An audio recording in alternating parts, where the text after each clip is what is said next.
Subscribe कीजिए Haider channel को और प्रेस कीजिए बेल आइकॉन को ताकि मेरी मज़ेदार रेसिपी आपको सबसे पहले मिले। अस्सलाम वालेकुम फ्रेंड, उम्मीद है कि आप सब खैरियत से होंगे। आज फिर एक नई वीडियो के साथ हाज़िर हैं। आज की वीडियो में हम बनाने वाले हैं पकौड़े अंडों वाले, बहुत ही आसान और ज़बरदस्त।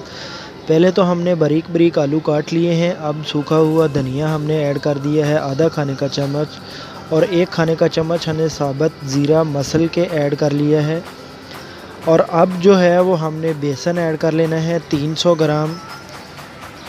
और बेसन को ऐड करने के बाद हमने जो है इनको अच्छी तरह से मिक्स कर लेना है, बेसन को, आलूओं को और जो मसाला डाला है इसको अच्छी तरह से मिक्स करने के बाद जो है वो हमने इनमें साल्ट, नमक 2 खाने के चम्मच ऐड कर लेने हैं, 2, और हमने ऐड करके इसको मिक्स कर लेना है। अच्छी तरह से हमने मिक्स कर लेना है। और इनको मिक्स करने के बाद अब हमने 2 अंडे जो हैं वो तोड़ लेने हैं इसमें। अब अंडे ऐड करके हमने इसको मिक्स कर लेना है अच्छी तरह से।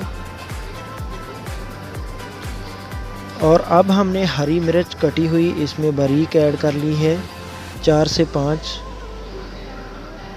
और इधर हमने ऑयल को गर्म होने के लिए रख दिया था। ऑयल हमारा अब जो है वो गर्म हो चुका है।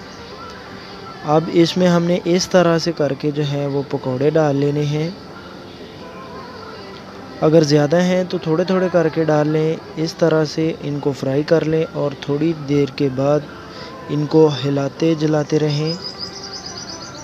हिला के इस तरह से इनको जो है वो फ्राई कर लेना है हमने। और फिर बाहर निकाल के हमने इस तरह से एक एक करके इनको ऊपर से दबा लेना है।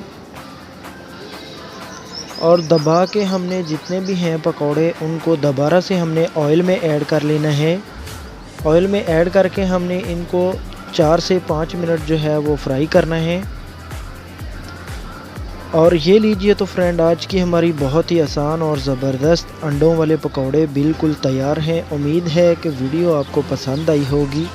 वीडियो को लाइक कर दें और कमेंट्स में हमको बताएं कि आपने रेसिपी ट्राई की तो आपको रेसिपी कैसी लगी। और हमारे चैनल को सब्सक्राइब कर दें जिन्होंने अभी तक नहीं किया। और वीडियो को लाइक करके बेल आइकॉन को दबा दें ताकि हर लेटेस्ट वीडियो आपको सबसे पहले मिले। ये सब फ्री है।